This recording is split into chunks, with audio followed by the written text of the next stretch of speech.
Atur nuhun Ibu. Biar Teh Lutfi, mangga. Oh ya.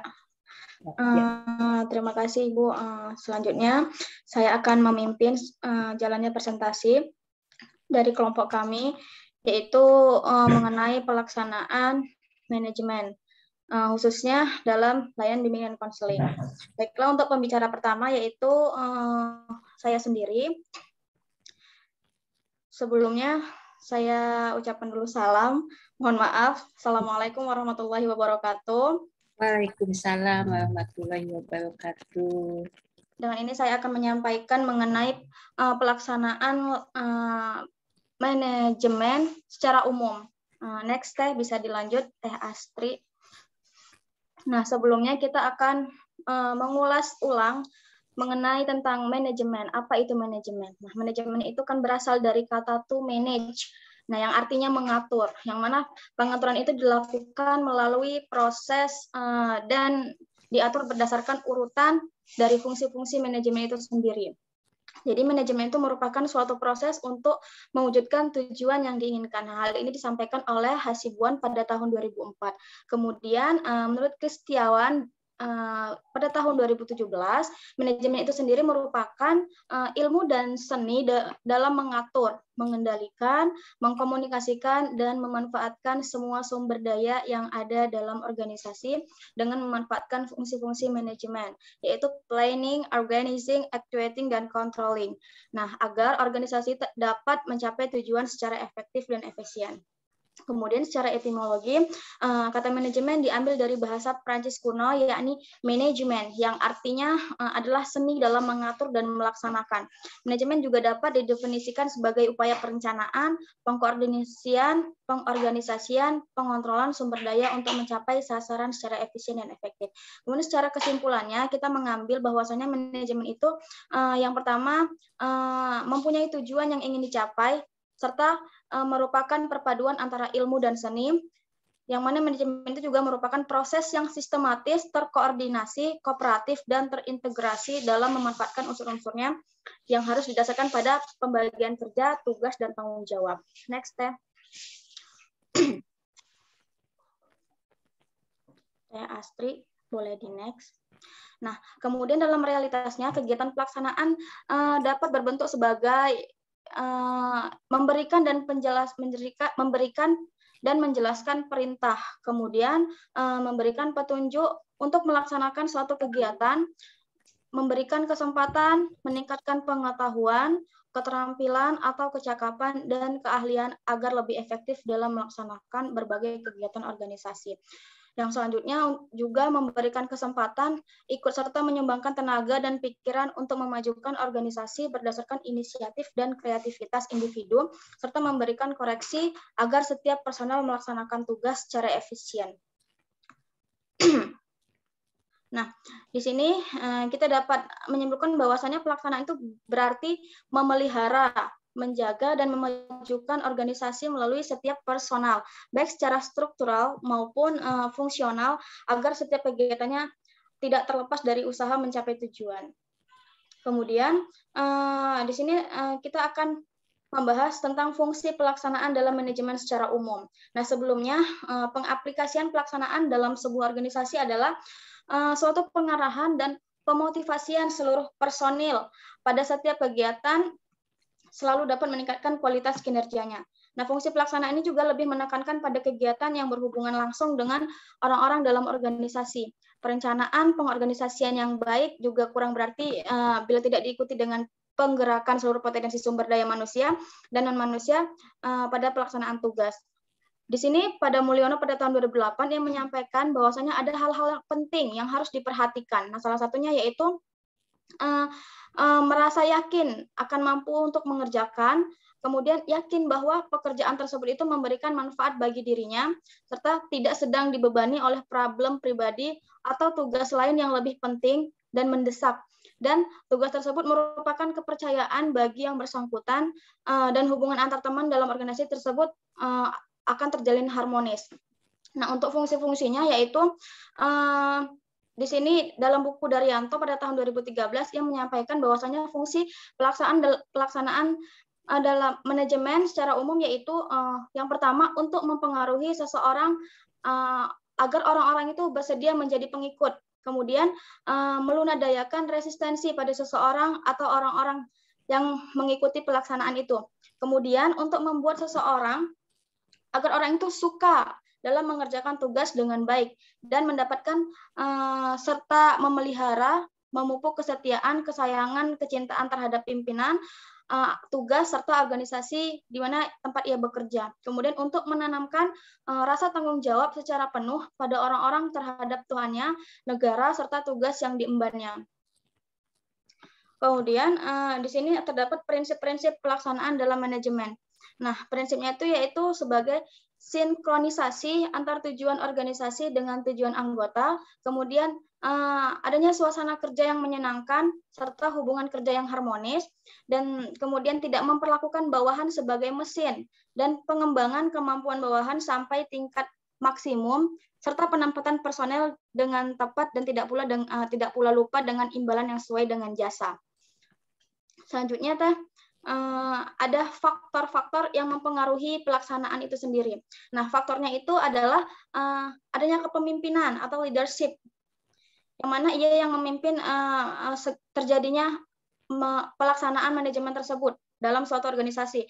Kemudian sikap dan moral, tata hubungan yaitu komunikasi antara pimpinan dengan anggotanya, kemudian adanya perangsang, supervisi, serta kedisiplinan dalam melaksanakan manajemen dalam suatu organisasi. Sekian, selanjutnya akan disampaikan oleh Teh Astri kepada Teh Astri. Saya persilahkan. Ya, baik. Terima kasih, Teh Lutfi. Selanjutnya yaitu akan dibahas mengenai bagaimana pelaksanaan layanan bimbingan dan konseling di sekolah.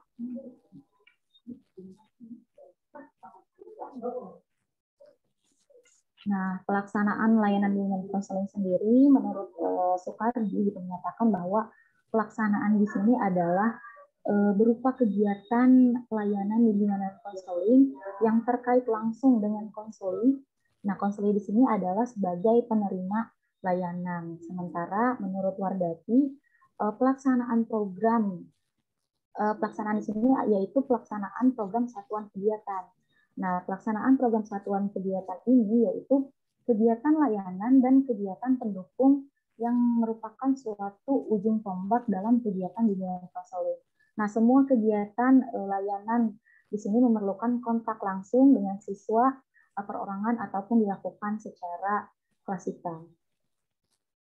Nah, selanjutnya yaitu tujuan pelaksanaan layanan bimbingan konseling. Seperti kita telah ketahui di pembahasan sebelumnya, kita membahas mengenai perencanaan, kemudian ada juga pengorganisasian. Nah, tujuan pelaksanaan layanan bimbingan konseling sendiri yaitu untuk merealisasikan dan sebagai tindak lanjut dari perencanaan dan pengorganisasian yang telah dilakukan sebelumnya. Dalam rangka apa? Untuk mencapai sasaran atau tujuan yang sudah ditentukan. Kemudian dalam pelaksanaan layanan BK, tentunya yang dilaksanakan adalah berupa program komprehensif. Nah, sebelum ke sana kita akan membahas layanan BK dulu ya. Menurut Prayitno, kemudian Akib dan Soekardi menyebutkan bahwa layanan bimbingan konseling yang dilaksanakan meliputi layanan orientasi, kemudian layanan informasi, penempatan dan penyaluran, kemudian ada juga bimbingan belajar, konseling perorangan atau konseling individu, kemudian konseling kelompok, juga ada bimbingan kelompok. Dan selain itu ada juga kegiatan pendukung dalam pelaksanaannya yang meliputi instrumentasi bimbingan konseling, kemudian himpunan data, konferensi kasus, kunjungan rumah atau home visit, dan ada juga alih tangan kasus. Nah, selanjutnya di sini pelaksanaan layanan BK. Jadi yang dilaksanakan dalam layanan BK di sini mengacu pada Permendikbud nomor 111 tahun 2014. Nah, dalam pelaksanaan layanan bimbingan konseling mengadopsi pelayanan bimbingan konseling komprehensif sebagai yang dijadikan sebagai acuan utama dalam pelaksanaan layanan ini. Nah, sebelum kita melihat ke pelaksanaannya, kita melihat ke belakang dulu terkait 3 hal yang perlu diperhatikan dalam penyusunan dan pelaksanaan program layanan bimbingan konseling itu. Yang pertama adalah memerhatikan ruang lingkup layanan, gitu ya.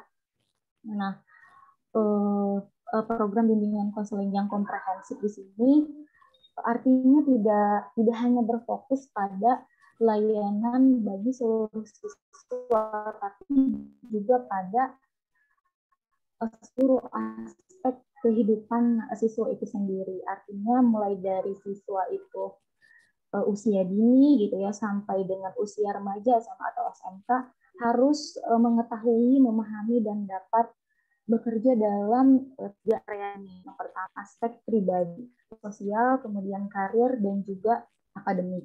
Selanjutnya yaitu yang harus diperhatikan dalam penyusunan dan pelaksanaannya. Dalam penyusunan harus dirancang sebagai pencegahan. Begitu pula ketika pelaksanaannya gitu ya, pelaksanaan layanan kita sebagai konselor juga pelayanan yang diberikan itu salah satunya yaitu berupa pencegahan. Nah, tujuan program bimbingan konseling, mohon maaf ke ini. Apa? Kepencet Ibu, maaf. Ya. Sebentar. Nah, di dalam dirancang sebagai pencegahan di sini, makanya adalah memberikan kemampuan khusus dan mempelajari sikap pencegahan yang proaktif gitu ya, serta memfasilitasi pada pelaksanaannya itu memfasilitasi semua siswa untuk memperoleh akademiknya, kemudian karirnya dan juga pengembangan pengalaman pribadi dan sosialnya.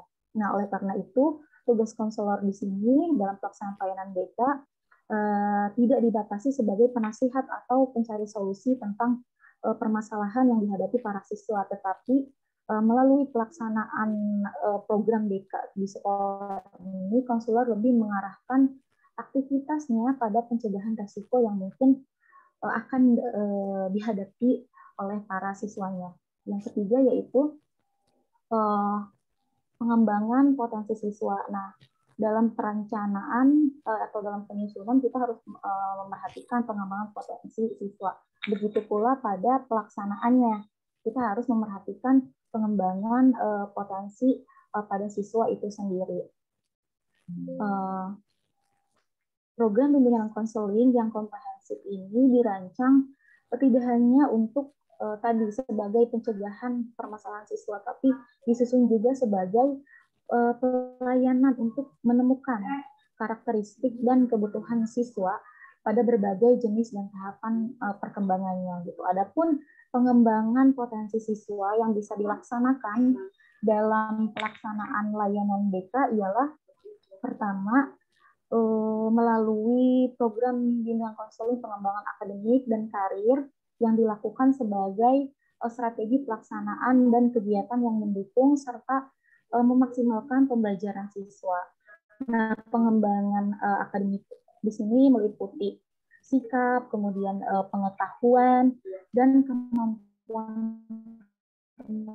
kemampuan yang berperan mendukung efektivitas pembelajaran siswa itu sendiri, baik di sekolah maupun dalam konteks pembelajaran sepanjang hayat. Selanjutnya, ada juga program bimbingan konseling pengembangan pribadi sosial yang difasilitasi pada pelaksanaannya itu difasilitasi melalui aktivitas pemilihan kemampuan, sikap, dan pengetahuan yang membantu siswa agar ia memahami dan menghargai diri serta orang lain yang ada di sekitarnya. Nah, pada pengembangan potensi ini, pengembangan pribadi sosial ini, peran konselor sekolah yaitu sebagai ahli yang memiliki kemandirian kemampuan untuk memandirikan siswa, yang mampu sehingga ia mampu menuangkan atau memberdayakan semua potensi yang dimilikinya. Nah, kemudian ada manfaat pelaksanaan program bimbingan konseling. Yang pertama yaitu manfaat bagi siswa, manfaat pelaksanaan program bimbingan konseling atau manfaat pelaksanaan layanan bimbingan konseling. Yang pertama yaitu memonitor data atau informasi untuk memfasilitasi pengembangan potensi siswa, kemudian menyediakan strategi untuk mengatasi prestasi yang rendah misalnya, kemudian meningkatkan ketepatan kurikulum bagi setiap siswanya, kemudian juga meningkatkan kesepakatan untuk menentukan strategi belajar, kemudian juga membantu siswa supaya tergerak untuk menjadi pribadi yang sukses. Nah, selanjutnya yaitu manfaat bagi orang tua atau wali, dapat membantu untuk menstimulasi orang tua atau wali untuk memberikan dorongan ataupun dukungan terhadap kemampuan siswa gitu, sehingga siswa dapat mengembangkan potensi yang ia miliki. Kemudian juga memajukan kolaborasi antara guru BK ataupun personal sekolah lainnya dengan orang tua itu sendiri. Dan selanjutnya memberikan data kemajuan siswa tadi untuk bekerja sama dan sebagai untuk menjembatani gitu orang tua dalam menemukan data atau mencari data, mengetahui data mengenai kemajuan siswanya itu sendiri. Nah, selanjutnya manfaat bagi guru yaitu mengembangkan pendekatan untuk memenuhi kebutuhan siswa. Bagaimana sih gitu dalam pembelajaran, pengembangan pendekatan itu seperti apa gitu dalam untuk memenuhi kebutuhan siswa itu sendiri. Kemudian juga manfaatnya sebagai kerjasama dengan konselor ketika ada permasalahan, misalnya saling bekerjasama antara guru dengan konselor, dan juga mengembangkan kemampuan untuk mengelola kelas. Nah, selanjutnya yaitu manfaat bagi kepala sekolah. Yang pertama yaitu menyelaraskan program BK dengan misi akademik. Artinya program bimbingan konseling sendiri dalam pelaksanaannya ini gitu bermanfaat bagi kepala sekolah untuk sebagai dijadikan sebagai acuan apakah ada kesesuaian dengan misi akademik yang ada pada sekolah, kemudian meningkatkan juga keberhasilan siswa dan memonitor data kemajuan siswa, kemudian sebagai proses artikulasi evaluasi program bimbingan konseling itu sendiri.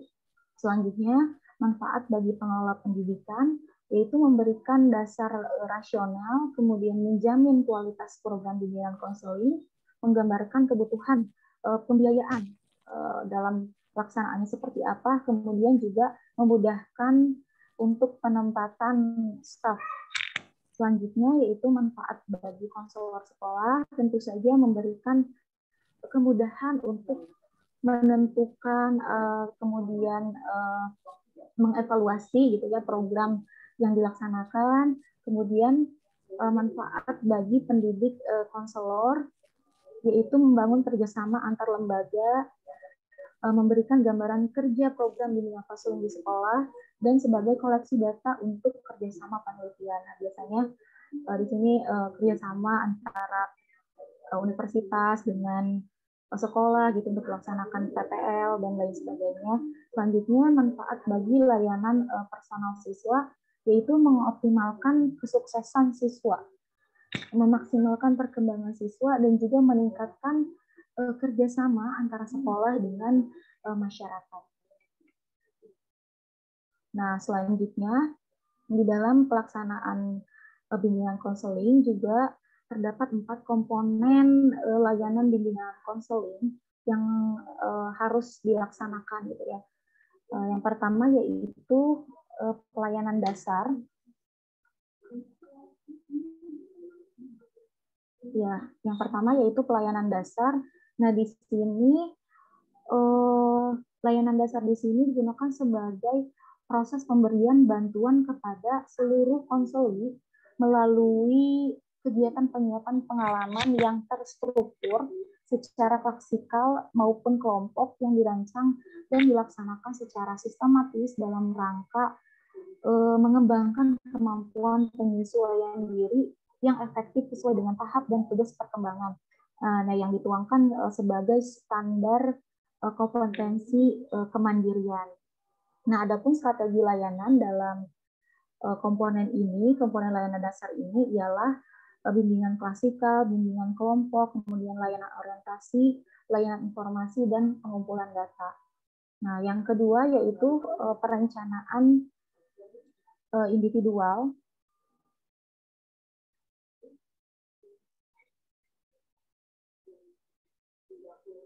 Nah, perencanaan individual, dalam perencanaan individual ini, konselor sekolah mengkoordinasikan kegiatan secara sistemik dan berkelanjutan, serta dirancang untuk membantu siswa secara individual dalam menetapkan tujuan pribadi dan mengembangkan rencana mereka di masa depan. Nah, dalam perencanaan individual ini, konselor sekolah mengkoordinasikan kegiatan bantuan bagi seluruh rencana siswa, kemudian mengawasi dan juga menangani proses belajar siswa, termasuk menemukan berbagai kompetensi dalam area akademis, karir, dan perkembangan pribadi sosialnya. Nah, adapun strategi yang bisa dilakukan yaitu melalui penilaian individu, kemudian bantuan individual atau kelompok dalam merencanakan tujuan, kemudian melakukan kegiatan dan mengevaluasi, dan penempatan atau penjurusan atau penyaluran gitu ya. Penilaian individual di sini, konselor sekolah biasanya mengadakan analisis dan evaluasi terhadap kemampuan, minat, keterampilan, dan prestasi siswa. Kemudian konselor sekolah juga memberikan saran kepada siswa dengan menggunakan informasi pribadi, sosial, karir, dan dalam perencanaan tujuan pribadi ataupun edukasional dan okupasional siswa itu sendiri. Selanjutnya yaitu layanan responsif. Nah, pada layanan responsif ini, bimbingan dan konseling pada layanan ini terdiri atas kegiatan-kegiatan untuk menemukan kebutuhan dan persoalan yang tengah dihadapi siswa. Nah, penyelesaian kebutuhan atau persoalan ini memerlukan konseling, kemudian konsultasi, pengalihan, memberikan fasilitas maupun informasi dari teman sebaya. Nah, komponen ini disediakan bagi seluruh siswa dan seringkali siswa diberi inisiasi atau self referral gitu ya. Strategi yang bisa dilakukan yaitu bisa melalui konsultasi, kemudian konseling individual atau kelompok, konseling krisis, kemudian referral, dan juga konseling teman sebaya. Dan yang terakhir yaitu mengenai dukungan sistem. Nah, di dalamnya ini terkait mengenai aktivitas manajemen yang membentuk, memelihara, dan meningkatkan efektivitas serta efisiensi bimbingan konseling secara keseluruhan. Nah, biasanya dilakukan melalui strategi pengembangan profesional, kemudian kolaborasi tim, gitu ya, terus juga melalui manajemen dan operasional program. Nah, selanjutnya, selain pelayanan tadi, ada juga kegiatan pendukung pelaksanaan layanan BK menurut Wahyuni Mary et al. 2013. Kegiatan pendukung pelaksanaan layanan BK bisa dilakukan melalui yang pertama yaitu aplikasi instrumentasi gitu ya untuk memudahkan need assessment biasanya, kemudian himpunan data, kemudian melakukan konferensi kasus, juga yang keempat melakukan kunjungan rumah atau home visit, kemudian juga melalui tampilan kepustakaan, dan yang terakhir yaitu melalui referral atau alih tangan kasus. Baik, itulah terkait pelaksanaan layanan BK di sekolah. Nah, selanjutnya saya kembalikan ke moderator. Terima kasih kepada Teh Astri. Selanjutnya akan disampaikan oleh Teh Fani mengenai pelaksanaan layanan bimbingan konseling di SMK PU Negeri Bandung. Kepada Teh Fani, ya persilahkan. Terima kasih kepada Teh Lutfi. Bismillahirrahmanirrahim. Teman-teman, izinkan saya untuk melanjutkan presentasi hari ini, yang dimana di sini saya akan sharing mungkin ya, lebih ke sharing tentang pelaksanaan layanan BK di SMK PU Negeri Bandung. Boleh di next, Teh?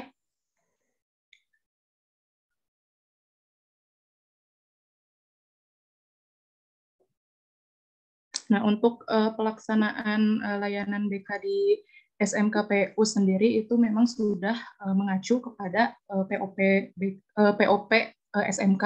Nah, di sini untuk ruang lingkupnya, ini yang saya ambil di dalam POPBK, bahwa ruang lingkup kegiatan dalam rangka implementasi atau pelaksanaan program bimbingan dan konseling di SMK itu ada mencakup 4 komponen program, yaitu komponen layanan dasar, komponen layanan responsif, komponen layanan peminatan dan perencanaan individual, dan komponen layanan dukungan sistem. Nah, selain itu juga kegiatan pelaksanaan program BK di sini harus mencakup 4 bidang layanan, yaitu layanan belajar, bidang layanan pribadi, bidang layanan sosial, dan juga bidang layanan karir. Nah, kemudian untuk komponen program dan bidang layanan bimbingan dan konseling ini dapat dilaksanakan dengan 2 cara, yaitu dapat secara langsung maupun melalui media atau tidak langsung.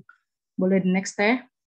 Nah, di sini mungkin untuk contohnya, untuk yang layanan langsung itu yang artinya langsung bertatap muka atau 2 arah, yang di sini ada konseling individual, ada konseling kelompok, ada bimbingan kelompok, bimbingan klasikal, bimbingan kelas besar, ada konsultasi, ada kolaborasi. Ini mencakup dengan guru, orang tua, ahli, atau lembaga lain.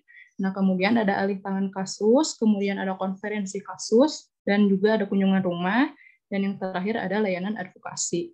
Nah, untuk layanan yang tidak langsungnya, nah itu yaitu melalui media. Untuk media biasanya dapat beragam ya. Nah, cuman di sini untuk contohnya itu ada meliputi yang kotak masalah, ada pengembangan media bimbingan dan konseling. Biasanya kalau di SMKPU kita juga ada mading BK di depan ruang BK-nya. Boleh di next teh. Nah, ini untuk sumber daya manusianya menurut POPBK bahwa di SMK itu harus memiliki jumlah guru BK atau konselor yang memadai, baik dari jumlah maupun kualifikasi pendidikan dan kompetensinya. Setiap 150 sampai dengan 160 siswa itu harus dilayani oleh 1 orang guru BK atau konselor. Nah, untuk konselor itu adalah pendidik profesional yang berkualifikasi akademik minimal sarjana pendidikan atau S1 dalam bidang BK dan telah lulus pendidikan profesi guru, bimbingan dan konseling atau konselor atau yang disebut juga dengan PPGBK atau program pendidikan profesi panduan operasional penyelenggaraan BK di sekolah menengah kejuruan S1 atau konselor. Kalau dulu ada yang namanya PPK. Nah, kalau untuk sumber daya manusianya sendiri di SMKPU itu ada 5 orang guru BK. Nah, dengan rasio 1 orang guru BK-nya itu mengampu 250 siswa. Dan kebetulan alhamdulillah untuk latar belakang pendidikan guru-guru BK di SMKPU itu semua dari lulusan S1 BK UPI. Selanjutnya teh.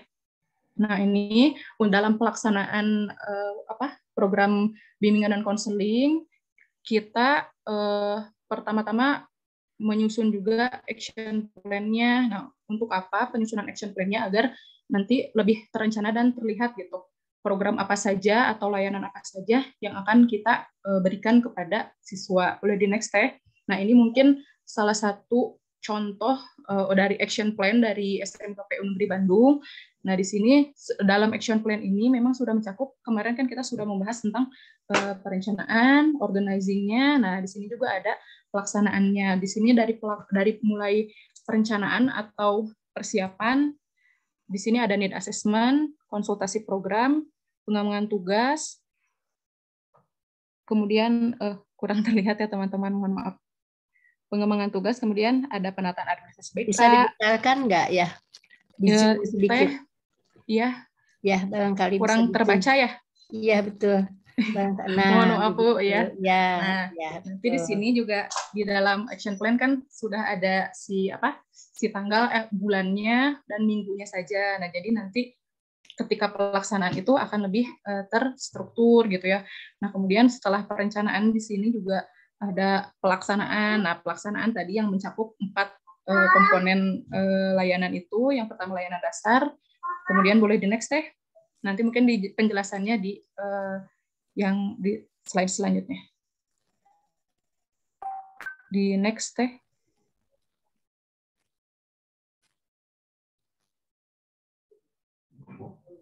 Bentar ya teh. Ya, Ya, tenang mangga. aja. Sedang dikecilkan dulu. Ya, boleh nanti dilanjut ya. Ya, jadi intinya nanti di dalam action plan-nya itu ada perencanaan atau misalnya persiapan, kemudian yang keduanya ada pelaksanaan, kemudian yang ketiganya ada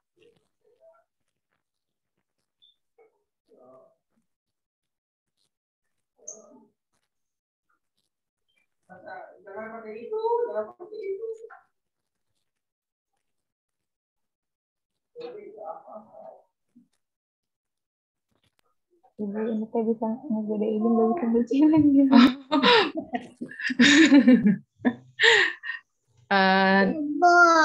Ibu beli kompres. Iya nanti. Oh iya, beli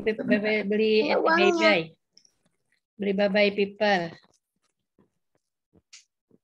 Nah, kemudian yang ketiganya untuk pelaksanaan itu kan ada layanan dasar, ada layanan responsif, ada perencanaan individual dan dukungan sistem. Nah, kalau untuk yang ketiganya itu ada pelaporan atau evaluasi. Mungkin nanti itu ranahnya untuk teman-teman di kelompok yang selanjutnya.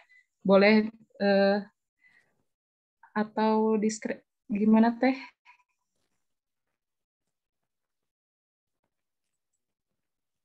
Ya.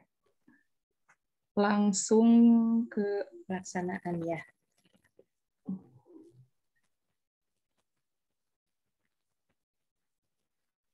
Nah, boleh di next Teh. Nah, ini untuk yang bagian ketiganya itu atau pelaporan atau evaluasi, boleh di next Teh. Boleh di next. Nah, ini untuk pelaksanaan bimbingan dan konseling di SMKPU sendiri. Di sini yang pertama untuk bagian layanan dasar, ini yang pertama mungkin ada bimbingan klasikal. Nah, kebetulan Bu kalau misalnya di SMKPU Negeri Bandung itu kita kalau zaman belum pandemi itu memang kita ada jam kelas 1 jam itu ada untuk layanan bimbingan klasikal. Nah, karena kemarin sempat pandemi, akhirnya kita harus kayak memutar otak mungkin ya Bu ya, bagaimana caranya agar layanan bimbingan ini tetap agar tetap terselenggarakan gitu ke siswa-siswi. Nah, akhirnya untuk layanan bimbingan klasikal itu kita membuat podcast waktu itu. Podcast itu podcast ya, bukan diplesetin jadi kayak PUcast gitu. Nah nah di situ kita biasanya ada yang direkam secara tidak langsung. Nah kemudian juga ada podcast live. Nah ini hanya beberapa gambar-gambar contoh kegiatan yang atau pelaksanaan kegiatan bimbingan dan konseling yang ada di sekolah. Nah kemudian untuk bimbingan kelompok juga kalau misalnya tidak zaman pandemi itu tetap berjalan. Nah kalau untuk pandemi ini bagaimana pelaksanaan layanan bimbingan dan kelompoknya. Nah, biasanya kita BK dan wali kelas, Bu, biasanya itu kita berkolaborasi gitu untuk memanggil anak karena pandemi ini kan serba terbatas, jadi anak-anak yang dipanggil ke sekolah pun misalnya terbatas gitu. Jadi misalnya dari absen 1 sampai 5 hari Senin, misalnya dari 5 sampai 10 misalnya nanti di hari apa atau di jam berapa. Nah, pokoknya kita merancang sedemikian rupa agar layanan ini tetap berjalan, tapi juga tetap mematuhi prokes seperti itu. Nah, kemudian kalau untuk pengelolaan leaflet itu biasanya leaflet yang masuk ke kita memang belum membuat leaflet sendiri. Nah, biasanya kalau leaflet yang datang ke BK itu biasanya adalah brosur-brosur dari perguruan tinggi. Nah, kalau selain perguruan tinggi biasanya juga ada dari tempat perusahaan-perusahaan yang membutuhkan lowongan atau membuka lowongan pekerjaan untuk siswa-siswi kita di SMK. Nah, untuk pengembangan media BK ini karena kita juga ada kerjasama kebetulan Bu dengan Save the Children. Nah, di situ kita ada pelatihannya untuk guru-guru BK yang dimana kita harus mengimplementasikan modul-modul yang diberikan oleh Save the Children. Nah, di situ biasanya kita ada pengembangan media BK-nya karena dari Save the Children-nya kan kita hanya dilatihkan saja gitu. Nah, untuk pembuatan medianya itu diserahkan kepada sekolah. Nah, jadi untuk pembuatan pengembangan media BK biasanya kita berkaitan dengan si modul dari Save the Children ini. Ada 3 modul. Jadi semua modul yang diberikan oleh Save the Children itu adalah sudah mencakup kompetensi-kompetensi yang harus dimiliki oleh siswa-siswi di SMK. Nah, kemudian untuk yang psikotes ini sebetulnya termasuk ke need assessment ya. Nah, ini untuk psikotesnya itu kayak need assessment tambahan gitulah untuk siswa-siswi. Nah, kebetulan untuk selama pandemi ini sebetulnya pelaksanaannya tidak terlaksana selama 2 tahun ini untuk psikotes. Nah, terus kemudian kita juga ada kegiatan karena selain sasarannya itu siswa atau di sekolah. Nah, kita juga ada kegiatan parenting yang dimana si sasarannya itu adalah orang tua. Meskipun waktu awal pandemi kita tetap mengadakan parenting day, tapi itu bentuknya online atau daring. Nah, tapi kelemahannya waktu itu tidak banyak Bapak, Ibu, atau orang tua siswa yang bisa mengikuti karena ya terkendala di kayak seperti penggunaan Meet atau Zoom gitu kan, seperti itu. Nah, akhirnya untuk yang baru banget gitu bulan Januari kemarin kita melaksanakan lagi parenting days yang Bapak Kepala Sekolah tidak apa-apa kita laksanakan saja programnya, boleh dilaksanakan di sekolah, tapi waktu itu kita melaksanakannya sampai 4 sesi Bu gitu ya, karena tetap ya mempertimbangkan prokes gitu karena sedang pandemi. Dan alhamdulillah waktu itu yang datang memang lebih banyak yang datang ketika kita mengadakan acara di sekolah dibandingkan dengan ketika kita sedang daring, seperti itu. Nah, kemudian untuk Career Day, ini untuk Career Day sendiri selama pandemi Career Day-nya itu secara virtual Bu, Bapak, seperti itu. Jadi biasanya kita mengadakan Career Day-nya itu di sekolah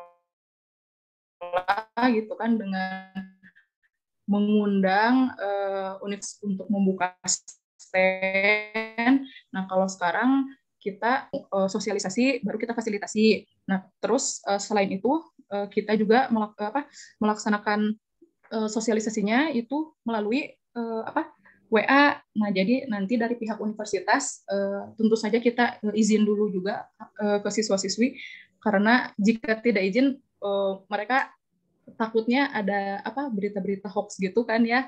Nah, kita minta izin dulu juga kepada siswa-siswi untuk memberikan alamat email sekolah mereka dan nomor WA aktif mereka kepada universitas-universitas yang akan mengiklankan universitas mereka, ya, mempromosikan. Jadi jika memang mereka berminat bisa direspon chatnya, apabila tidak ya kami mengimbau untuk ya diabaikan saja. Oke, Teh boleh next. Nah, ini untuk yang kedua ada layanan responsif. Untuk layanan ini mungkin layanan responsifnya yang pertama konseling individual ini tetap kita laksanakan selama pandemi. Apalagi kalau misalnya untuk masalah ketika pandemi ini, konseling individual itu pasti permasalahan siswa itu adalah di dalam bidang akademik. Nah, biasanya kita ada asesmen Bu namanya, kayak perekapan ini siswa, diagnostik, rekap diagnostik kesulitan belajar. Bukan Bu, ada rekap kinerja anak-anak di classroom Bu. Jadi kan kalau di classroom itu kelihatan ya Bu ya, anak yang sudah menyelesaikan tugas berapa kan. Jadi terindikasinya dari situ Bu. Dari Google Classroom ya. Iya, jadi yang pasti akan kita panggil atau kita berikan layanan konseling individual itu adalah siswa-siswa yang ininya numpuk gitu Bu. Nah, kalau misalnya yang biasanya untuk yang individual itu yang memang betul-betul sudah parah sekali gitu Bu. Nah, kalau misalnya yang kategorinya parahnya sedang mungkin ya Bu, itu mungkin biasanya kita panggil 2 atau 3 orang gitu. Jadi nanti pelaksanaannya itu si konseling kelompok. Nah, kalau untuk konferensi kasus ini biasanya berhubungan kalau konferensi kasus kan tidak hanya di BK saja gitu. Nanti biasanya permasalahannya itu adalah seringnya ketika anak-anak PKL biasanya Bu. Nah, jadi nanti biasanya yang kumpul untuk konferensi kasus itu adalah BK, kesiswaan, kurikulum, dan hubin. Biasanya seperti itu. Dan itu tiap tahun Bu pasti ada aja gitu permasalahan di PKL. Belum ada gitu. Bisa dikemukakan permasalahannya apa? Nah, kalau misalnya untuk di tempat PKL itu, karena kalau di PKL kan yang menilai perilaku anak, ya Bu ya, kehadiran dan lain sebagainya itu biasanya kan perusahaan.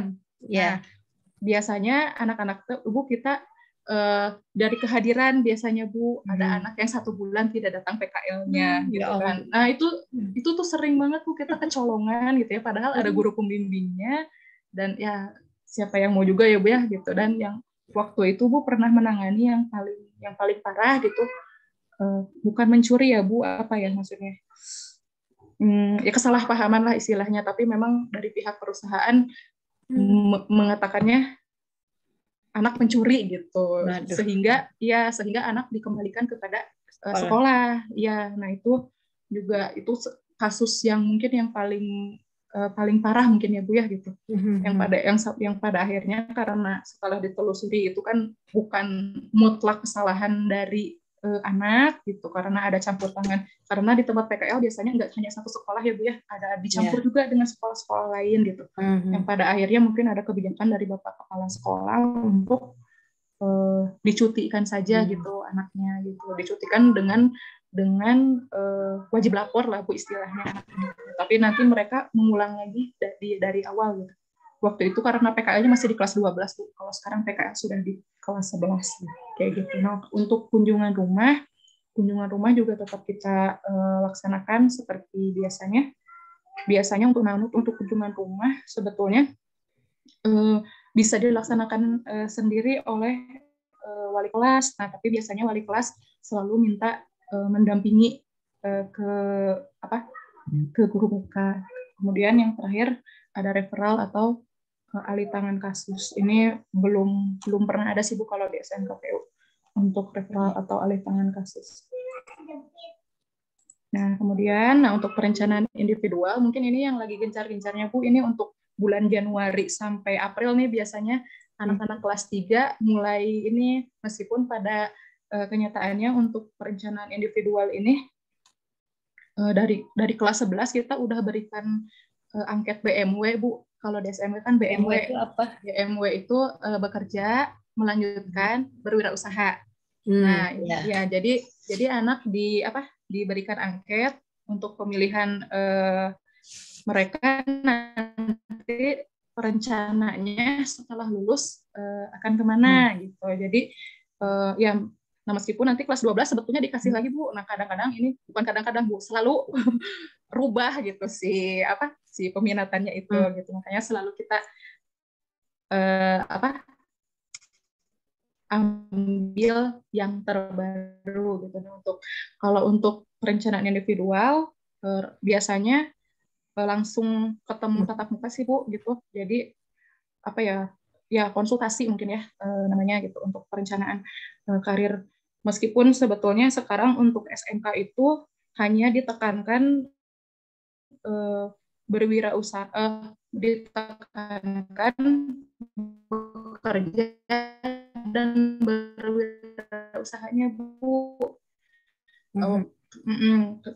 Tetapi kita melanjutkan ke jenjang universitas seperti itu. Dan alhamdulillah untuk di SMKPU tiap tahun memang selalu ada yang masuk baik jalur undangan maupun ujian tulis seperti itu.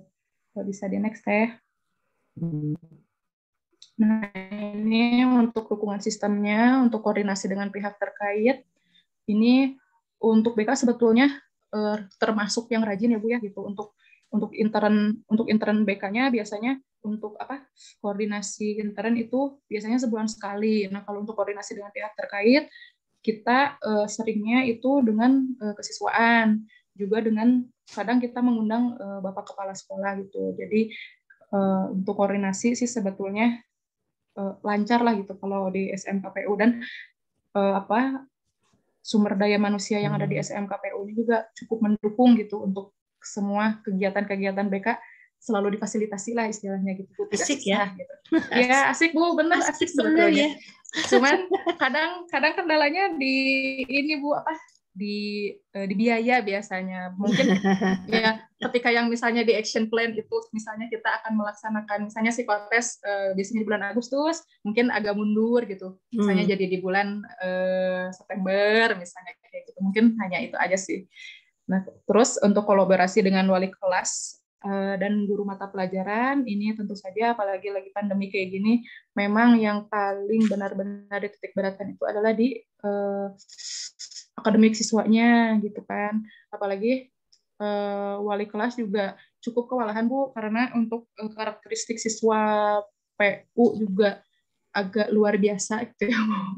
Ditambah betul. Jadi ingin tahu nih luar biasanya seperti apa? Luar biasa Bu. Jadi kalau biasanya kan Fani kan mengajar bukan hanya di PU ya Bu ya, maksudnya pernah di tempat yang lain juga gitu. Jadi ketika masuk ke SMKPU, oh iya karakteristik anaknya seperti ini, mungkin ya treatment atau apa ya yang diberikannya juga agak lain gitu Bu ya. Jadi mungkin ketika kita di sekolah lain diberi kelas 7 kelas pegangan itu biasa-biasa saja. Nah, kalau di SMKPU 7 tuh kerasa banget gitu.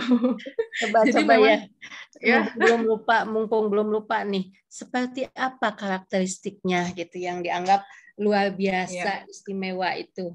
Mungkin gini Bu, karena kalau dari sisi sosial ekonomi ya Bu ya, SMKPU itu memang berada di menengah ke bawah gitu kan. Kemudian untuk tempat tinggal kan karena sekarang SMK PPDB terkait dengan donasi, kemudian kan istilahnya jadi apa ya Bu, kalau donasi karena lingkungan sekitar itu kurang apa ya Bu ya? Ya Ibu hilap di SMKPU itu di mana posisinya? Di Jalan Garut Bu, di sebelah KPU Jabar. Ya dekat ATPU masih ada. Dulu ada ATPU, Akademi Teknik Pekerjaan Umum. Iya betul, udah masih nggak ada Bu. Udah nggak ada. Udah nggak ada, iya. Ya. Nah itu terus anak-anak juga kan ya lingkungannya sekitaran Cinta Asih di dekat rel kereta gitu. Daerah Beling ya. Nah, ya kayak gitu ya Bu. Jadi memang karakteristik anak-anaknya ya seperti itulah Bu, pokoknya luar biasa untuk pengembangnya. Alhamdulillah. Jadi memang untuk 5 guru BK sebetulnya kurang Bu, ya kerasa banget gitu Bu. Mungkin kalau misalnya nanti ditambah mungkin akan lebih ringan gitu. Semoga ya. Iya. Nah untuk pengembangan diri guru BK-nya seperti biasa mengikuti seminar, pelatihan-pelatihan seperti itu. Masa pandemi juga sekarang sudah mulai lagi Bu, yang tadinya kan vakum banget gitu. Nah untuk tahun sekarang alhamdulillah seminar-seminar sudah mulai banyak lagi gitu diselenggarakan secara luring seperti itu. Oke Teh, boleh di next. Nah ini Bu untuk pola pembinaan atau penanganan peserta didik di SMKPU ini sebetulnya berkolaborasi dengan kesiswaan. Mungkin yang lebih, nah Bu seperti di yang ini pemantauan di tugas-tugas classroom. Nah ini juga sebetulnya kemarin sempat jadi polemik Bu, ketika siapa sebetulnya gitu yang bertugas untuk merekap tugas anak-anak. Jadi kalau istilah Sundanya mah jadi saling tuduh, silih tuduh gitu tapi yang ini nyalahin ke BK, ini nyalahin ke wali kelas, ini nyalahin ke siswa. Nah, yang pada akhirnya mungkin karena memang kebetulan Fani sebagai koordinatornya gitu ya Bu ya, Fani menyampaikannya untuk rekap tugas memang itu sebetulnya lebih dititik beratkan kepada wali kelas ya, terutama atau mungkin tanggung jawab si anaknya sendiri. BK pun mungkin merekap itu adalah sebagai salah satu asesmen ya Bu ya, gitu kan. Kalau misalnya kita tidak punya data juga lagi pandemi kayak gini kita agak repot juga gitu untuk mengetahui. Jadi pertama kita mengetahui permasalahan anak pasti dari si tugas classroom-nya gitu Bu. Ya. Nah, kemudian kompres dulu. Ya nanti. Ya, kasih uang dulu aja. Ya nanti. Ya, nggak apa-apa, Sok. Ya, nah kemudian terus ini mungkin Bu yang menjadi apa ya? Yang sama jadi ya silih tuduh juga gitu ya Bu. Ini untuk pemberian SP Bu ya. Karena pemberian SP ini kan sebetulnya adanya di pihak kesiswaan ya Bu ya. Iya. Seharusnya gitu. Tapi yang entah kenapa setelah asalnya di BK Bu, 3 tahun terakhir itu ada di BK Bu si surat SP ini. Kemudian karena ya memang kita merasa memang ini bukan tupoksi kita, akhirnya kita pindahkan lagi ke kesiswaan. Iya. Nah, tapi Bu pada kenyataannya tetap aja gitu BK yang menangani si surat pernyataan ini gitu, yang ya akhirnya kita BK juga jadi dicapnya kalau kata anak-anak sih tukang mere SP katanya Bu. Aduh ini Bu nggak selesai Bu ini ya, sampai yang tadinya memang di BK terus kita alihkan ke tempat yang seharusnya, tapi balik lagi ke BK gitu ya Bu. Saya sampai bilang juga gitu ya Bu ke Wakasek kesiswaannya, ini memang seharusnya ada di Bapak gitu kan, bukan di saya. Kalau untuk pemberian ya untuk pemberian SP-nya mangga nanti kita kalau untuk BK kan permasalahannya hanya di konselingnya mungkin ya Bu ya, mungkin kenapa anak bisa seperti itu gitu kan. Anak jadi mangga Pak kalau untuk pemberian sanksi itu kan, kalau SP mungkin masuknya sanksi ya Bu ya. Iya, betul. Punishment itu mangga saya serahkan lagi aja ke kesiswaan, tapi nggak beres-beres Bu ya. Nah mungkin nanti minta arahannya atau masukannya mungkin ya Bu ya dari Ibu. Bagaimana gitu untuk mengatasi ya problematika seperti ini, dan mungkin di sekolah Bapak Ibu juga mungkin seperti itu gitu. Ya. Mungkin itu saja Bu yang bisa saya sampaikan. Mungkin nanti lebih banyaknya kita didiskusi saja. Ya. Terima kasih. Saya kembalikan lagi ke moderator. Iya, baik. Baiklah, terima kasih kepada Teh Fani dengan penyajian yang sangat luar biasa ya teman-teman. Iya, betul. Jadi emang menjadi guru BK itu bisa jadi, kalau kita di sekolah bisa menjadi segalanya ya, bisa jadi kesiswaan, bisa jadi guru BK, mencakup segalanya ya enggak? Iya. Sekali luar biasa ya Teh Fani ya. Baiklah, untuk selanjutnya kepada teman-teman yang mungkin ingin menambahkan atau mungkin ingin berbagi pengalaman, sharing, atau mungkin ingin bertanya, saya persilahkan kepada teman-teman. Iya. Sebelum teman-teman yang lain menanggapi ya, Bu Lutfi, izinkan saya untuk memberikan komentar dan aplaus terlebih dahulu ya untuk kelompok 3. Pokoknya tepuk tangan, alhamdulillah. Kelas ini selalu menyenangkan ya. Alhamdulillah, betul. Saya bukan basa-basi ya. Jadi dari kelompok pertama tampil, lalu kelompok kedua dan ketiga ini sesuai dengan memang apa yang diharapkan gitu ya. Jadi memang kita betul-betul belajar ya. Saya bukan berarti ya memang saya harus membandingkan ya dengan karena saya mengajar di kelas A dan B, saya membandingkan bagaimana saya lupa malah A B-nya yang mana. Yang hafal itu kelasnya Teh Nopi sama kelasnya Teh Rosi, itu aja yang ada dalam pikiran ya. Sampai ya mungkin kalau Prof. Uman mengatakan mungkin harus saling berbagi rekaman ya. Nah, gitu. Karena begini, di sini kita itu memang kalau Teh Fani mestinya tadi mengatakannya kami gitu ya. Karena saya kan nggak ikut ya di Maaf, Bu. Ya. Itu mamahnya gimana, mau dibeliin bayi paper dulu nggak? Enggak, Bu, menggambar di tembok nggak apa-apa. Iya, nggak apa-apa, betul. Harus nggak apa-apa. Saya jadi teringat waktu anak saya yang pertama, ada satu bilahan tembok yang saya biarkan anak saya mencoret apapun maunya. Karena kalau nanti dihapus lagi, nanti capek kitanya. Jadi AA boleh gambar di satu bilahan dan tidak boleh di yang lainnya. Nah itu, jadi mungkin anak belajar disiplin seperti itu ya, bagus ya. Itu ya, itu saya rasakan ya. Nanti setelah anak mulai besar baru dicat ulang gitu. Nanti kan ada adanya lagi. Nah, dia ingin belahan tembok yang mana lagi gitu. Beda lagi dengan yang 3, bukan belahan tembok, tapi alat-alat masak gitu. Di tengah rumah itu penuh dengan katel dan segala macam gitu ya. Oke, ini mengenang saja ya. Jadi maksud saya begini, kalau ada misalkan putra-putri yang ingin ikut kuliah, silahkan aja.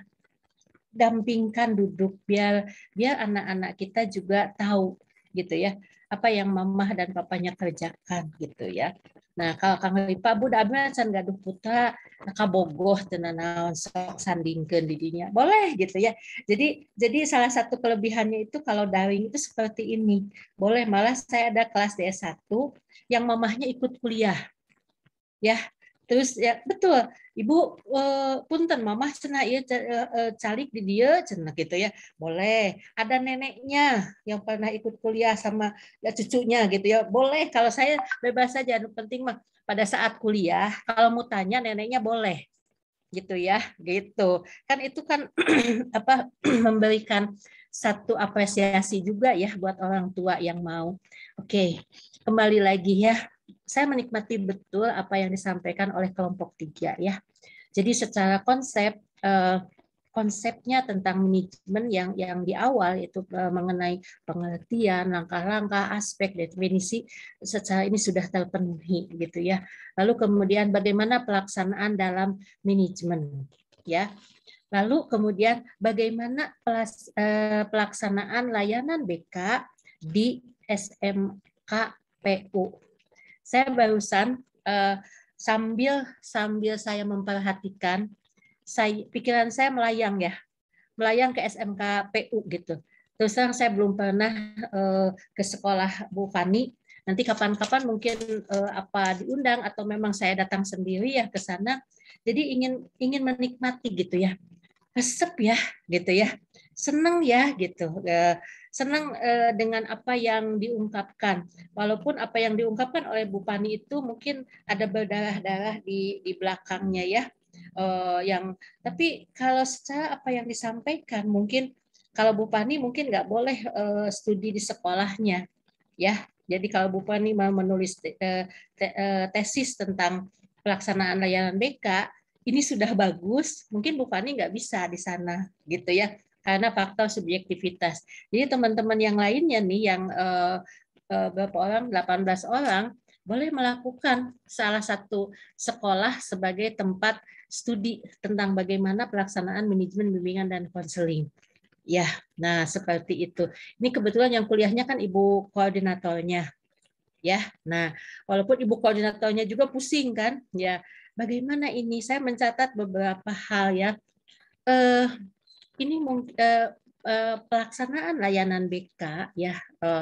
Ini bukan ujug-ujug ada, ya, bukan tiba-tiba ada, tapi semuanya by design. Nah, desainnya di mana? Yaitu pada saat perencanaan, planning. Planning itu seperti yang dikemukakan oleh kelompok 1 itu adalah proses, ya, dan produk. Hasil dari planning itu adalah dokumen program. Nah, gitu ya. Jadi hasil dari planning itu adalah dokumen program. Yang menjadi masalah, nah mudah-mudahan di kelas ini tidak, bahwa program itu ya biasanya banyak template. Nah, kalau bagi saya secara pribadi tidak apa-apa untuk poin-poin tertentu, tetapi untuk data itu harus aktual di sekolah masing-masing. Begitu ya.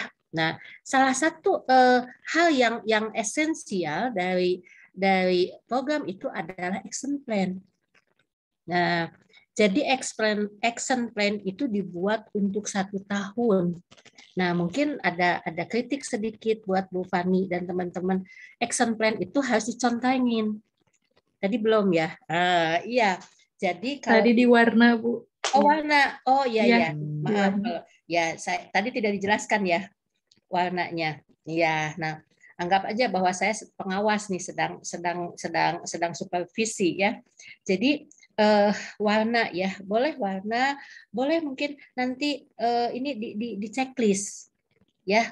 Kalau checklist itu warna tuh ke sini kan, tapi untuk checklist ini Bu, mungkin saya yang salah ya. Misalkan layanan dasar kapan pelaksanaannya? Mulai mulai Juli, Agustus, September itu di checklistan. Jadi ada yang berlaku setiap saat, ada yang ini.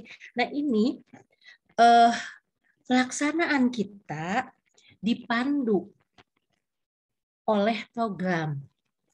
Gitu. Makanya kenapa by design. Nah, jadi kalau Bapak dan Ibu cermati di Permen 111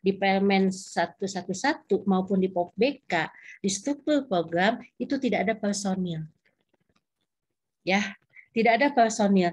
Sehingga saya dalam disertasi saya menambahkan satu unsur, satu aspek, yaitu personil. Bagaimana mungkin mau dilaksanakan kalau personilnya enggak ada, gitu ya. Nah, oleh karena itu katanya hanya cukup sebagai pelaksana saja dalam action plan. Kalau saya menganggap tidak. Nah, sehingga pada saat organisasi kelompok 2 kemarin berkata bahwa ini adalah staffing, ya sebetulnya sedang berbagi tugas. Katakanlah kalau Bu Arminah sudah bekerja, Bu Lutfi, panggilnya Bu Lutfi ya. Kebetulan sudah resign karena sudah di Bandung. Oh, sudah di Bandung. Yang dari Lampung ya? Dari Medan, Ibu. Oh, Medan. Oke. Ya, Bu Astri? Iya, Ibu. Di bekerja di? Di SMA, Bu. SMA mana? SMA 1 Pandeglang, Bu. Oh, Pandeglang. Ini masih di Pandeglang? Iya, Bu, masih di. Iya, oke. Barangkali berarti Bu Lutfi sudah tahu baksonya Mang Dani ya? Sudah. Itu legendaris loh. Sejak saya mahasiswa S1 itu sudah ada ya. Sekarang ada katanya tapi belum nyoba lagi. Oke. Nah, yang kedua itu kan staffing ya. Bu Astri, Bu Fani dan teman-teman yang lain itu pada saat pengorganisasian itu kan berbagi tugas ya. Siapa jadi koordinator dan siapa. Nah, itu tugas itu konsep. Tapi bagaimana dilaksanakannya? Ya. Bu Fani sendiri mengatakan, Ibu akhirnya saling tuduh, cenah gitu ya. Mudah-mudahan saling tuduhnya itu tidak di antara sesama guru BK. Ya, mudah-mudahan. Ini ada bagian Teh Fani, ini bagian ini, siapa berlima itu siapa aja, Bu Fani? Ada saya, ada Pak Apri, ada Pak Bagus, ada Bu Seni, dan Bu Putri, Bu. Oh, Pak Bagus 2013 bukan? 2013. 2013 ya. Yang nikah sama Tia. Sama Tia ya. Ya, ada Apri kan. Nah, ya. Nah, itu ya. Ibu meni apalnya nikah kasaha. Dosen BK mah kedah gitu, guru BK itu saya mungkin dibilang kepo ya, gitu ya. Dibilang kepo. Tapi saya mengamati betul ya, mungkin Bu Pani sendiri merasakan mengamati betul. Pani pokoknya kenaon kieu. Nah, gitu kan sampai saya pun begitu berani. Jangan lihat saya sebagai Bu Ati, tapi lihat saya sebagai ibu. Nah, gitu. Nah, beberapa jadi apa sampai nanti sore itu ada yang mau cerita karena udah tenangan dengan seseorang gitu ya. Nah, itu senang banget. Ibu saya mau udah kan kelas A tahu ya, kelas T.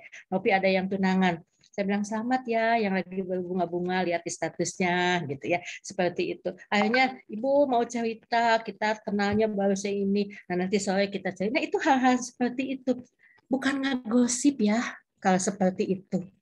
Guru BK mah sebetulnya punya alasan. Padahal kalau dalam dunia yang biasa itu ngegosip.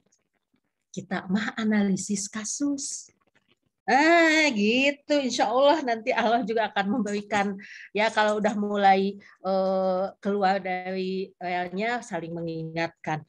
Nah, saling tuduh kan. Di bagian siapa atau ngarekap teh, cenah gitu ya. Bagian siapa, bagian ya insya Allah kalau sesama BK. Tapi kalau udah luar BK, bagus saling tuduh lebih riweuh. Ya, karena toh akhirnya kalau saling tuduh itu tidak dikerjakan. Ya kan? Kalaupun dikerjakan, kalau dimulai dengan saling tuduh, itu biasanya ditambahan akhirnya kesal yang melaksanakannya. Apa udah bagian saya? Apa ya? Pasti kalau saling tuduh itu begitu. Nah, lebih parah lagi, nggak tahu nih Bu Astri hafal nggak ya istilah ini, kokod monongen. You know, kokod monongen, Bu Elwas pasti nggak tahu, Bu Lutfi nggak tahu. Siapa yang tahu? Bu Sawi tahu orang Tasik maknya itu apa? Kokod monongen, nah di Talaga aya. Ada tahu? Apa Bu Siti? Kang Rifa terang segala Bu. Oh, Kang Rifa, sok. Maknya kokod monong ini muatan lokal. Jadi di BK itu jangan saling tuduh, tapi juga jangan kokod monongen. Tulis ya, saya tulis ya di unchat ya. Nah, ini salah satu bagian dari staffing. Kokod monongen. Bisa salah. Tah. Di unchat lihat.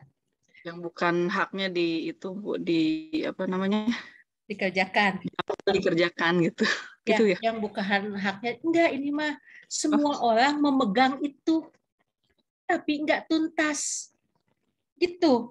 Jadi kalau saling tuduh mah pada enggak mau. Tadi contoh kasus di sekolah Bu Fani itu kan tentang perekapan data ya, yang di Google Meet itu ya. Nah, itu saling tuduh. Ih, bukan bagian saya karena Pak Asmim itu bagian Vina. Kata Bu Pina lain bagian Bu Nengsi. Itu teh pokoknya mah tidak ada satupun yang memegang. Pasti itu teh gitu ya. Biasanya mah kurang insentif teh papahan. Kalau ada insentifnya mah pasti jalan. Ya kan? Kalau kata Prof Uman mah kalau ada duit mah pasti jalan. Di kelas sebelah mah pada video nanti ditayangkan. Nah, sudah begitu kokod monongen mah tidak biar sama saya kata Bu Sawi teh. Ya. Sama saya juga Bu Adinda. Kata Bu Rizky saya juga jadi saya semua ingin mengerjakan tanpa job desk yang jelas. Tanpa insentif yang jelas, akhirnya bukan bagus. Kan kalau tanpa job desk yang jelas, coba Ibu bertiga aja, Bu Asri, Bu Lutfi, sama Bu Fani. Tanpa job desk yang jelas, nggak bisa mewujudkan presentasi yang sebaik ini. Kan pasti berbagi kan? So, Bu Asri bagian ini ya, Bu Lutfi bagian ini, aku bagian ini, kata Bu Fani teh. Pasti begitu. Nah, cuman ribuhnya nanti kalau salah seorang nggak ada, itu nggak bisa. Nah, oke. Catat ya, saling tuduh, jangan saling tuduh, tapi juga jangan sampai kokod monongen. Saya ingin kokod monongen diucapkan oleh Bu Lutfi. Gimana kokot monong? Oh, kan kokot monongen cenah. Bicara Iya, lidahnya kaku. Ya, enggak apa-apa. Untung kokot monongen. Coba biasanya kokot monongeun. Oke. Ya. Lalu kemudian masalah SP1 ya. Kalau saya tadi agak-agak keung juga. Kok SP1 ada di BK, SP123 ya. Kejam. Menurut saya itu harus di Wakasek bagian kesiswaan. Karena kalau SP 123 ada di BK, BK sudah menjadi polisi sekolah. Sudah ada proses menghakiminya lagi. Gitu ya. Nah, jadi kalau boleh tetap di sekolah kita melaksanakan tapi tidak dalam bentuk perjanjian Bu Fani dan teman-teman ya. Karena itu akan mengekang BK dan akan kembali menjadi polisi sekolah. Oke, lalu ada Save a Children. Apakah semua SMK? Betul Bu, semua SMK. Semua SMK. Kalau teman-teman di Kota Bandung. Kota Bandung SMP juga perasaan ada apa Save a Children juga.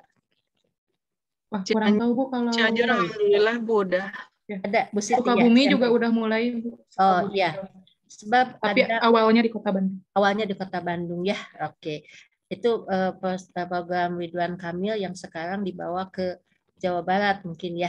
Jadi saya membimbing juga kebetulan di SMP itu ada Save Children juga. Jadi bagaimana melindungi anak. Nah, coba nanti Ibu juga di apa ya ekuivalensikan dengan SKKPD. ya. Nah, gitu. Lalu kemudian itu SMK, nanti teman-teman yang dari SMP, dari teman SMA, perguruan tinggi seperti apa. Ya, yang jelas kita dapat pelajaran banyak gitu ya dari Bu Fani.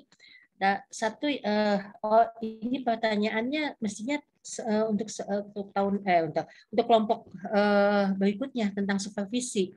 Tapi kan nanti yang dibahas lain ya. Bu Fani kan sudah berapa tahun di SMK PU? Sudah 6 tahun, Bu. 6 tahun.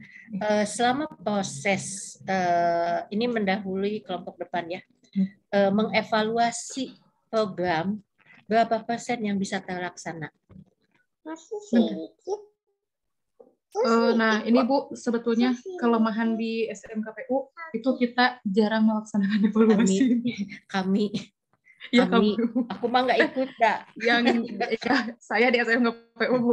Ya, itu salah satu. Itu udah 5 ya guru BK-nya. Ya. Bu Astri berapa orang? Ada 4 orang, Bu. Ya. Banyak ya. Itu Pak Asmim aja yang baru laki-laki dua-duanya gitu ya, kira-kira begitu. Kecuali Pak Wipa tiap malam ngitung bati. Ya, oke. Ini pertanyaan minggu depan ya yang akan menjadi lanjutnya dari pelaksanaan itu adalah dievaluasi dan disupervisi. Saya tidak akan membahas itu ya. Baik, jadi itu yang ini karena SMK juga BMW ya. BMW itu bekerja, melanjutkan dan berwirausaha. Sama dengan sekarang di perguruan tinggi itu 3 ya. Jadi bekerja, melanjutkan dan berwirausaha. Makanya kenapa di S1 itu sekarang ada mata kuliah wirausaha gitu ya. Nah, ini supaya mengantisipasi bagi mereka yang belum bekerja, tidak melanjutkan, dan saya selalu menambah dengan 5 kalau di perguruan tinggi itu. Yang keempat, menikah. Nah, gitu. Yang kelima adalah pengacara. Pengangguran banyak acara. Kan minta duitnya udah malu kan. Nah, ini nanti Bu Sari nih yang di perguruan tinggi kan. Bagaimana mempersiapkan siswa untuk itu. Kalau SMK kan lebih awal ya. Kalau SMA kan tidak ya, Bu Asri ya. Nanti kita kapan-kapan kunjungi SMKPU. Saya sebenarnya tidak begitu akrab dengan SMKPU, tapi kalau aku yang sekarang tidak ada itu dulu pamornya sangat luar biasa. Ya, banyak diminati ya. Oke. Ada 15 menit lagi. Silahkan barangkali ada teman-teman yang ingin mengomentari, menanyakan lebih lanjut gitu ya. Yang jelas masalahnya tadi ya kadang-kadang kendala utamanya sih semangat ya. Nah gitu. Tapi do it itu yang pelaksanaan kan. Tapi kalau duit kan lain ya. Makanya kalau di bahasa Inggris kan pakai O ya. Do it-nya teh do it kan. Adinda ya. Saya kemarin lihat-lihat file foto, ada foto Adinda lagi ujian PPL, lagi iseng, misalnya kalau iseng sekolah segala ditinggalian. Ya. Nah, do it. Apakah selalu dengan duit menyenangkan itu? Ya iyalah Bu, iya pasti. Kalau duit tidak ada, berarti ada insentif lain yang harus dilakukan. Ya, penghargaan. Terutama nih teman-teman yang jadi koordinator. Ya, bagaimana misalkan duit dicarekan wae, pasti Pak Bu Lutfi ngerti ya. Artinya duit nggak dapat, tapi kita teh nggak dapat penghargaan. Tuh kan sudah sama-sama dewasa. Siapa tahu yang yang namanya penghargaan ya, reward itu ya mungkin duit tidak ada, kita sama-sama belajar dalam bentuk apresiasi. Aduh, terima kasih ya Pak Bagus sudah melaksanakan ini. Nah, saya senang sekali. Nah, itu aja, itu udah senang. Terima kasih aja Bu. Ya, ya kan kalau saya tipe-tipe nyeleneh kan, saya so kadang-kadang saya memang ada terima kasih ya Bu Ati sudah melaksanakan. Wong nuhun wungkul, Ilhan awis, nah gitu kan biasanya. Ya sekarang nuhun dulu ya. Nanti kapan-kapan mungkin kita bisa ada sesuatu yang lebih. Nah itu jadi ngemong posisinya gitu ya. Nah bagaimana kalau jadi bawahan, jadi guru BK-nya gitu ya? Ya self reward. Iya self reward ya. Jadi self reward itu bagaimana kita bahasa Sundanya, maaf ya Bu Lutfi ya, orang Lampung pakai bahasa Sunda, kan self reward itu bahasa Inggris ya, ngupahan diri. Nah, kan udah kuliah tuh kesehatan mental. Ya, jadi kalau guru BK itu, orang BK itu sangat sedikit potensi untuk depresi. Karena itu self reward, self healing, kudu piknik. Ya, yang penting mah feeling better-nya gitu. Ya mah kata ibu aja yang kurang piknik. Saya sering pikniknya virtual aja ninggalian, resep. Dan ada kan dulu dalam strategi pembelajaran namanya desensitisasi. Dulu teman-teman yang dari S1 UPI ada desensitisasi. Kita self healingnya, feeling better-nya membayangkan bahwa kita sedang berada di sana. Kan gaya, belum depan laptop. Tahu-tahu gubrak beda nunutan. Oke ya. Jadi ini kenapa saya jadi berbicara self reward, self healing, feeling better. Apa ya? Sedih ya. Kemarin ada kejadian ya. Tahu ibu-ibu? Apa coba yang viral kemarin? Salam. Yang viral kemarin apa? Ibu yang membunuh. Gorok itu. Ibu yang membunuh. Ibu yang menggorok 3 anaknya. 3 ya. Ya Bu Wiwik ya. Jadi kebayangkan, kebayangkan terus wajahnya teh bagaimana ya, watados kalau anak-anak bilang sekarang itu wajah tanpa dosa. Nah itu teh apa ya? Mungkin ya itu kalau kita Bu Fani merasa ke anak-anak SMKPU teh Bu gini banget tuh, itu putranya Neng Fiona ya. Sok Sina Calik. Jadi bayangkan, jadi yang harus kita bekalkan Save a Children itu salah satunya itu nanti dalam mungkin layanan dasar ya, anak yang patah semangat. Bu mungkin nggak sih mahasiswa S2 patah semangat? Mungkin kapan itu menjelang tatos heula esok kopi heula Kang Asep. Mungkin ya, karena hidup itu rangkaian dari krisis psikososial ya. Apakah dipikir Bu Fani ini sekarang enggak ada perasaan bersalah pada saat suaminya sakit, anaknya minta dibelikan Bible paper, dia harus presentasi. Itu kan namanya bagaimana fungsi manajemen itu. Kan kalau dia kalau bukan orang BK, mungkin anaknya bisa diteke. Sana tuh mama lagi presentasi. Nanti sama Bu Ati. Nah, seperti itu ya. Oke, saya terlalu banyak berbicara ya.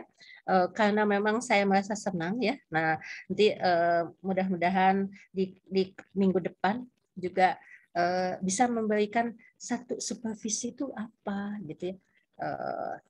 Self supervision itu seperti apa gitu ya. Tapi saya ingin beberapa teman mungkin bertanya atau mengomentari tentang penampilan, tentang pelaksanaan layanan BK atau layanan dalam manajemen. Mangga silahkan.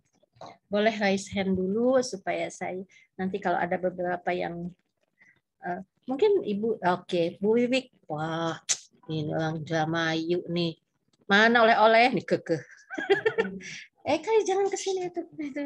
Terima kasih Ibu. Assalamualaikum warahmatullahi wabarakatuh. Waalaikumsalam warahmatullahi wabarakatuh. Mungkin tadi terkait dengan yang disampaikan kelompok Tefani dan teman-teman gitu ya, menarik gitu, apalagi dengan pemaparan dari sekolahnya Tefani sendiri gitu. Tapi kok saya ngerasa sedih ya Bu? Sedih. Kenapa? Sedihnya tuh namanya di sekolah gitu ya, di satu lembaga itu kadang manajemen tiap sekolah itu kan berbeda gitu. Dan jelas itu sebetulnya kembali lagi sebetulnya kepada kita gitu kan, sebagai guru BK kita mau menampilkan apa gitu. Mungkin ini sedikit curhat juga gitu ya Bu. Boleh Bu. Jadi biar nggak depresi ya. Ya boleh. Kebetulan saya sudah 12 tahun juga kan Bu di sekolah gitu kan. Kemudian basic karena S1-nya psikologi gitu ya. Jadi saya sangat haus sekali gitu yang namanya tentang BK, layanan BK di sekolah itu seperti apa saat itu gitu. Saya juga tidak kurang-kurang gitu, selalu mengikuti setiap seminar, kegiatan, workshop dari Kemendikbud, PM4TK, bahkan dari UPI sendiri gitu ya Bu. Bahkan sampai saya tergabung di MGBK dan APKIN juga itu sebetulnya untuk mencari vibes positif gitu Bu, yang bisa istilahnya apa ya, memberikan saya lingkungan yang baik gitu ya, yang bisa apa ya, mendukung gitu secara tidak langsung Bu gitu. Karena terus terang gitu di sekolah saya itu Bu, setiap ganti kepala sekolah itu dan setiap itu pula saya harus berusaha untuk mempromosikan BK itu seperti apa gitu. Nah, kegiatan itu Bu, kalau kemarin kebetulan saya kelompok 1 di perencanaan itu, terus terang Bu, memang perencanaan saya sangat-sangat matang dan pengen sekali berusaha semirip mungkin dengan POPBK, bahkan bila perlu itu copy paste POPBK itu saya laksanakan gitu ya Bu. Saking saya senang gitu ya waktu itu dapat POPBK itu Bu. Tetapi ketika beranjak ke staffing gitu kan, kebetulan karena saya sendiri waktu itu jadi memang agak kesulitan gitu Bu, dengan jumlah siswa yang awal masuk aja saya 500 siswa, kemudian sampai sekarang itu 1.300 dan alhamdulillahnya itu sekarang saya dapat teman 3 orang. Nah, hanya saja Bu, kebetulan saya juga koordinator BK karena memang senior dianggapnya gitu ya Bu ya. Tetapi ya itu karena tadi yang Ibu bilang kalau misalnya uang tidak didapatkan tapi penghargaan juga tidak ada gitu ya. Rasanya saya harus self rewardnya lebih banyak gitu ya, atau self healing saya itu banyak gitu Bu. Karena terus terang dukungan dari teman-teman di sekolah juga sangat kurang Bu gitu. Bahkan saya itu sampai saya bukan orang BK waktu itu ya Bu gitu, orang psikologi, tapi saya betul-betul harus mempromosikan bahwa BK itu seperti apa gitu layanannya gitu. Jadi di sekolah saya itu kebetulan kesiswaannya itu suka mengambil jatah kerjaan kita Bu. Alhamdulillah tuh nggak apa-apa. Iya, awalnya saya sangat bersyukur gitu Bu, karena saya sendiri ya Bu gitu. Ketika begitu saya selalu bilang alhamdulillah.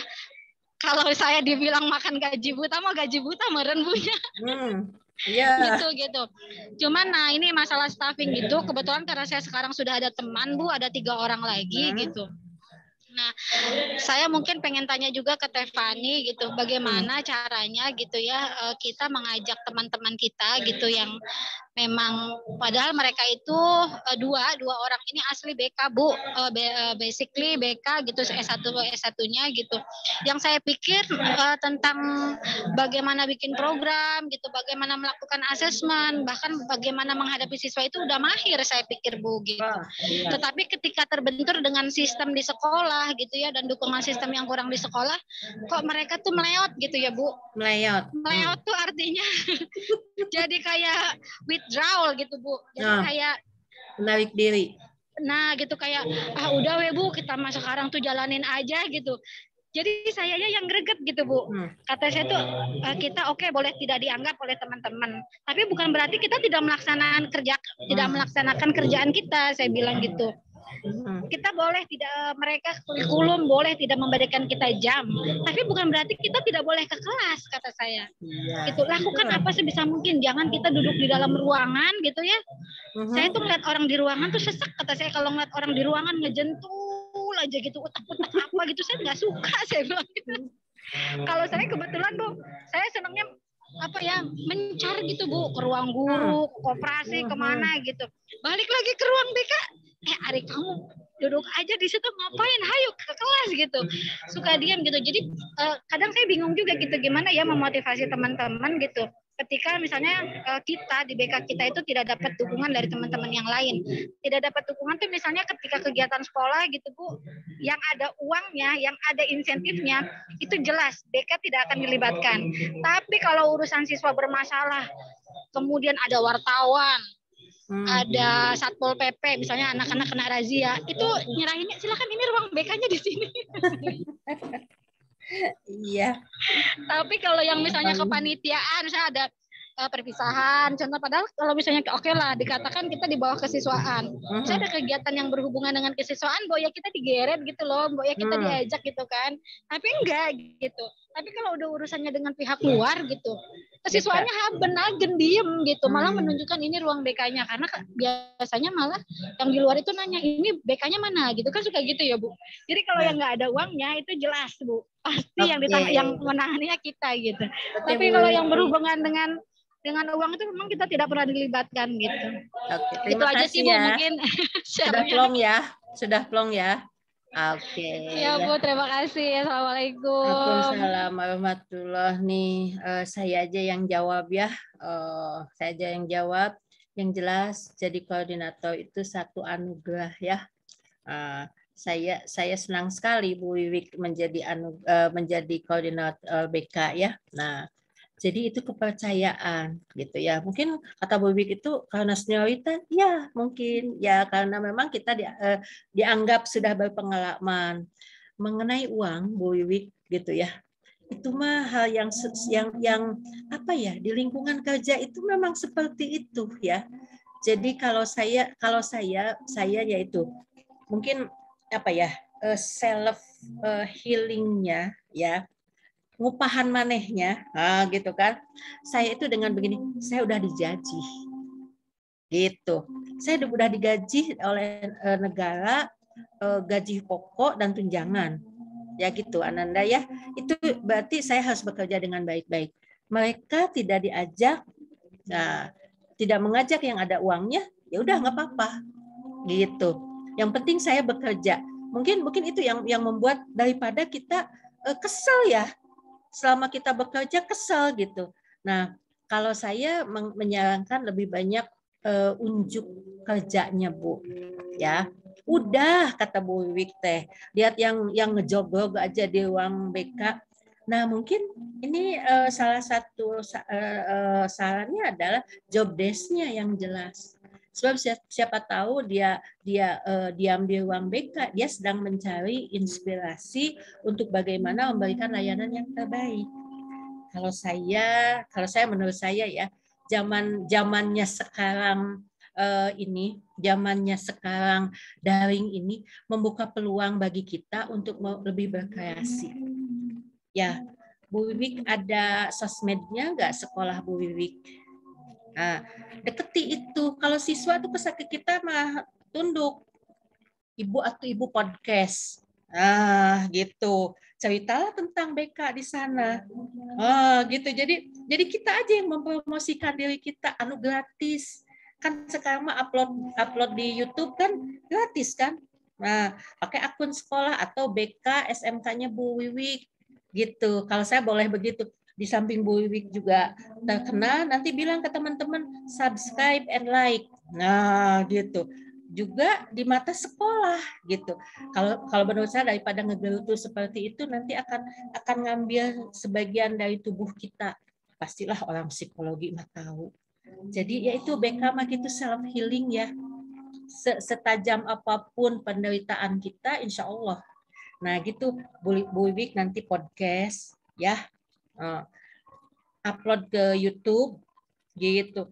Mungkin ibu aku udah tua, tidak ada batasan usia, ya. Jadi ke siswa-siswanya yang melek IT deketin. Ibu lebih bisa mempromosikan diri, nanti orang akan ngelirik ke ibu. Promosikan tentang BK, tentang berhasil BK, seperti itu mah gratis Bu, nggak ada biaya, asal punya akun aja, bikinin sama anak juga, gitu. Insya Allah Bu Wiwik ya. Nah mungkin di sini juga adalah bagaimana pendekatan kita ya. Tapi kalau Indramayu mah memang bahasanya begitu kan. Mungkin kalau saya ngedengar, ih ngapain kamu ngejogrok aja di ruang BK gitu kan. Kalau saya yang mendengar mah, tapi kalau sesama orang Indramayu mah mungkin biasa ya. Jadi pelajari multiculturalnya. Yuk bantu ibu ini, nah gitu. Yuk sama-sama ini gitu. Ya, itu aja Bu Wik. Ibu mudah aja ngomong ya. Tapi kalau saya yaitu kalau dalam bidang manajemen itu ya seperti itu. Jadi human touch-nya itu harus bagus. Kalau Bu Pani ke teman-temannya nggak bagus, Bu Asti, Bu Sari itu 3 orang ya di TLU itu nggak bagus, nggak bakal mendukung program kita. Ya, kita sama-sama yuk bikin ini. Nah, gitu. Kita sama-sama bikin ini. Berarti itu program bersama. Insya Allah udah ada program yang bagus, sudah alhamdulillah Bu Wik ya. Kemarin kan udah jalan-jalan, kan ke Gunung Kidul. Tekan ku sekolah diajakan. Ya kan? Oke, udah ya. Udah 12.04. Saya soalnya ada kelas lagi. Nuhun. Alhamdulillah. Udah, nggak apa-apa kalau saya nggak apa-apa. Kita sebetulnya itu udah lama sih Bu. Maksudnya udah kejadian lama. Jadi mungkin seiring waktu juga gitu ya Bu. Semakin kesini saya semakin nyadarin gitu. Ternyata rezeki itu kita bukan minta sama Wakasek Bu, mintanya sama Allah gitu. Sebetulnya alhamdulillah sih tanpa bantuan sekolah juga. Betul. Saya ada beberapa kegiatan yang dibiayai oleh pihak swasta gitu, bahkan ada yang dari luar negeri juga gitu Bu. Dan saya tunjukkan ke mereka gitu. Jadi saya nggak perlu duit kamu gitu ya, duit. Nah, jangan ngomong gitu. Maksudnya gini, menunjukkan bahwasanya BK juga bisa jalan kalau memang tidak dikasih uang dari sekolah gitu Bu. Ya, karena biasanya ya. Karena biasanya kalau yang dari sekolah itu kan kadang-kadang suka agak menyepelekan gitu loh Bu, teman-temannya gitu. Jadi saya, ketika dapat sumbangan itu gitu, saya manfaatkan betul gitu. Walaupun banyak yang nyinyiran di belakang, tapi alhamdulillahnya bukan saya yang harus menebas itu, tapi banyak industri gitu. Malah mereka yang mengatakan bahwa pentingnya BK itu apa di sekolah gitu. Ya alhamdulillah sih gitu, nggak perlu kita yang berkoar-koar gitu Bu. Saya cukup diam, tapi biar nanti lingkungan juga yang akan mendukung saya gitu. Yang penting satu gitu, saya mengerjakan apa yang menjadi tupoksi saya gitu kan Bu. Oke, thank you. Begitu. Nah, memang begitu ya. Tuh, tepuk tangan Adinda. Nah, itu Bu Wiwi karena di Indramayu kayak gitu ya, hebat. Betul Bu, kita tuh harus begitu, nggak usah tunjuk-tunjuk dada. Nih, tapi orang bisa melihat nanti kemampuan kita. Gitu kan? Oke, nah gitu tidak. Saya malu sebetulnya di depan guru BK bicara begini ya, gitu.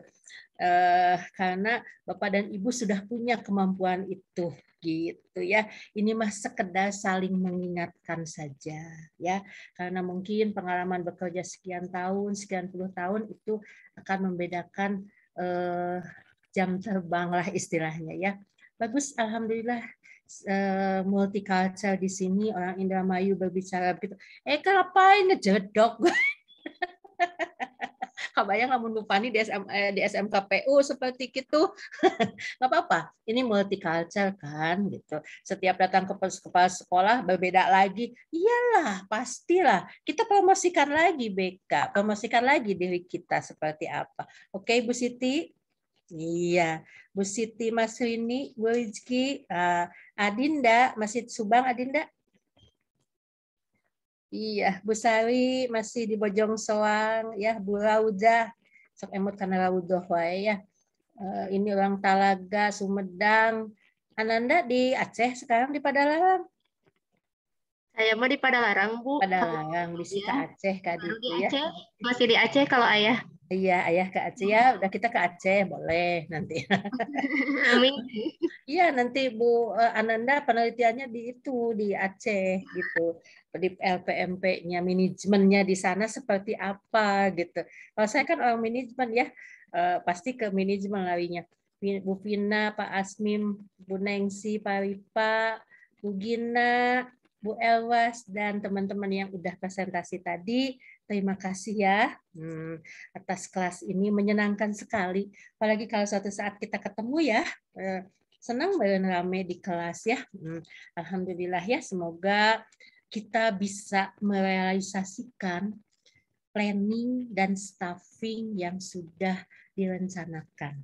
Baik itu sebagai pribadi Bapak dan Ibu dengan berbagai peran sosialnya maupun juga sebagai guru BK.